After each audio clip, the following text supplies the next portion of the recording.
హైదరాబాద్ నుండి USA, UK, Canada ఏ దేశానికైనా fastest international courier service avocai.com. Free pickup, free packing. నమస్తే, వెల్కమ్ టు సుమన్ టీవీ.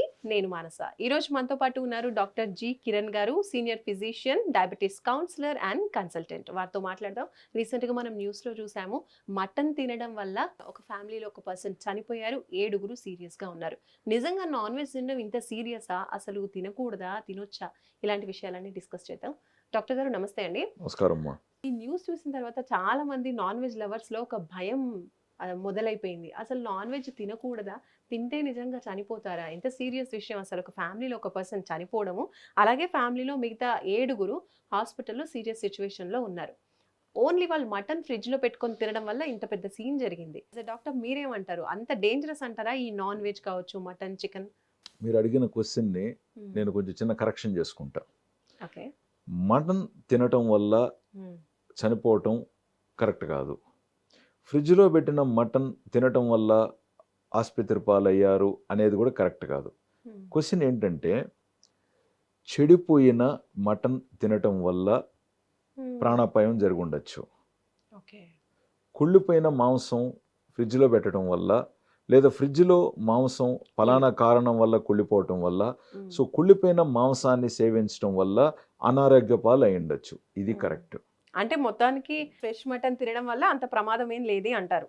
ఇటీవల ఏమైపోయిందంటే, ఒకటి ఫ్రిడ్జ్లో మనం కొన్ని వస్తువులను ఇక్కడ వస్తువులు కూడా పెడుతూ ఇక్కడ ఆ మటను ఎంతకాలం ఫ్రిడ్జ్లో ఉండింది, లేదా వీళ్ళు తెచ్చిన మటన్ ఫ్రెషా కాదా, లేదా ఫ్రిడ్జ్లో ఏదన్నా ఆల్రెడీ ఇంకొక చెడిపోయిన పదార్థం పక్కన ఉండటం వల్ల అది దీనికి ఏమన్నా సోకిందా. సో కొన్నిసార్లు ఫ్రిడ్జ్లో కూడా ఫంగస్ ఉండే ప్రమాదం ఉంది. ఇప్పుడు మనకు సల్మోనెల్లా అని చెప్పి కానీ, లేకంటే క్లాస్ట్రిడియం బొటిలినం అని కానీ, లేకుండా ఉంటే ఇతర టాక్సిన్స్ కలిగించే ప్రమాదం ఉన్న, అంటే చెడిపోవటం, కుళ్ళిపోవటం, మనకు కరెక్ట్గా చెప్పాలంటే బేసిక్గా కుళ్ళిపోవటం అనమాట. లైక్ ఈవెన్ స్టాఫిలోకోకస్ ఇట్లాంటివన్నీ ఏదన్నా అందులో బ్యాక్టీరియా కానీ ఇలాంటివి ఏర్పడినప్పుడు టాక్సిన్స్ ఏర్పడతాయి. ఈ టాక్సిన్స్ ప్రాణానికి ప్రమాదకరం అనమాట. Food infection, exactly food infection అవ్వటం, ఆ తర్వాత నాజియా, వామిటింగ్ అవ్వటం, లేకుండా ఉంటే తీసుకున్న వ్యక్తి ఆరోగ్యం స్టేటస్ ఏంటి, దీనివల్ల ఇది ప్రమాదం జరుగుతుంది. అంటే ఇతరత్ర హెల్త్ ప్రాబ్లమ్స్ ఉన్నప్పుడు ఇది కొంచెం సీరియస్ అవ్వచ్చు అంటారా?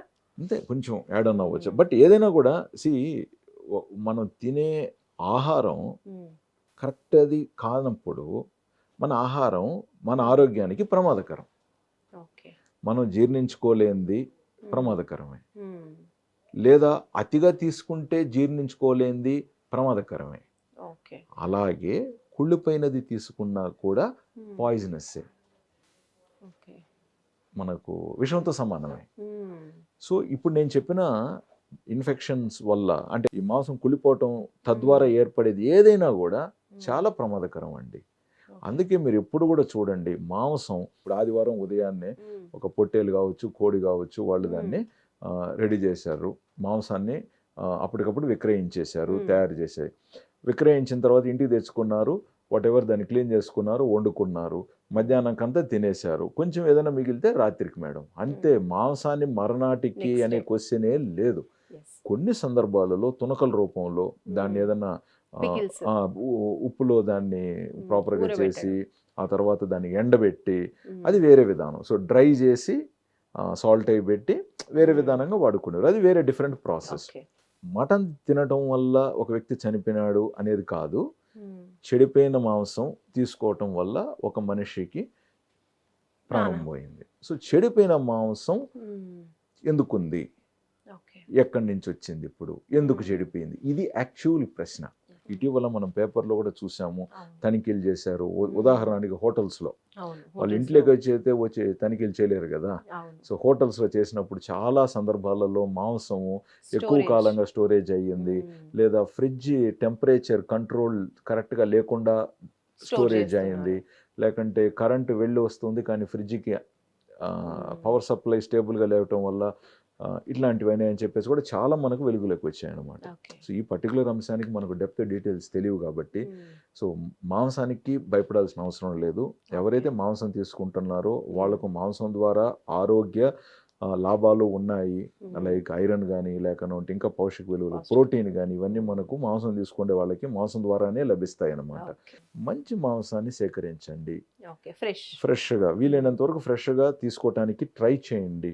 So okay. ఫ్రిడ్జ్లో పెట్టే ముందు కూడా మాంసాన్ని అలా తెచ్చి అలా పెట్టకుండా దాన్ని ప్రాపర్గా క్లీన్ చేసుకొని లైట్గా ఉప్పు కానీ లేకంటే పసుపు కానీ కూడా దానికి లైట్గా అప్లై Marinate చేయడం. చేసేసి మీరు పెట్టుకున్నట్లయితే అది చెడిపోయే అవకాశాలు తక్కువ ఉంటాయి.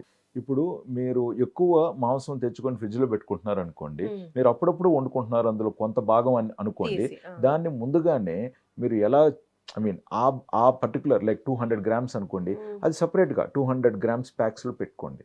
సో First ఏ. అంతే. So Hmm. కావాల్సినప్పుడు ఆ 200 గ్రామ్స్ మాత్రమే తీసుకొని మీరు వండుకుంటారు. Hmm. ఇప్పుడు మీరు ఒక 2 కిలోలు పెట్టేశారు, అందులో 200 గ్రామ్స్ కోసం మీరు మొత్తం మాంసాన్ని కరగబెట్టారు. ఈ Hmm. 200 గ్రాములు కావాల్సిన మాంసాన్ని తీసుకొని మళ్ళీ తీసుకెళ్ళి మిగతా ఫ్రిడ్జ్లో పెట్టారు. సో థాయింగ్ అయింది, అంటే మాంసం ప్రతిసారి కరగటం మళ్ళీ అది కరెక్ట్ కాదు, ఓకే. అది ఇంపార్టెంట్. రైట్. అంతేకాకుండా డీప్ ఫ్రిడ్జ్ కూడా అప్పుడప్పుడు దాన్ని క్లీనింగ్ చేసుకోండి. డీఫ్రాస్ట్ చేసి ప్రాపర్గా ఫ్రిడ్జ్ని క్లీన్గా పెట్టుకోవటం దయచేసి ట్రై చేయండి. థ్యాంక్ యూ డాక్టర్ గారు. అంటే ఇప్పుడు మీరు ఈ మాట చెప్పడం వల్ల కొంచెం నాన్ వెజ్ లవర్కి ఒక ఊరట కలిగింది అని అనుకోవచ్చు. ఎందుకంటే ఏంటి, ఎంతో ఇష్టంగా తినేటువంటి ఫుడ్ వల్ల ఇలా మరణం సంభవిస్తుంది అంటే ప్రతి ఒక్కరు కూడా కొంచెం భయపడేటువంటి పరిస్థితే. అయితే ఎలాంటి పరిస్థితుల్లో మనం తినేటువంటి ఆహారం విషంగా మారుతుంది అనేది ఒక క్లారిటీ డాక్టర్ గారు మనకి ఇచ్చారు. ఒకవేళ ఫ్రిడ్జ్లో స్టోర్ చేయాల్సి వస్తే మాత్రం కొంచెం జాగ్రత్తగా స్టోర్ చేసుకోవడం, దాని తర్వాత మళ్ళీ ప్రాపర్గా కుక్ చేసుకున్న తర్వాత లేదా హీట్ చేసుకున్న తర్వాత ఆహారాన్ని తీసుకుంటే ఎలాంటి ప్రమాదం ఉండదు అని మనకు డాక్టర్ గారు తెలియజేస్తున్నారు. చూస్తూనే ఉండండి సుమన్ టీవీ. నమస్తే.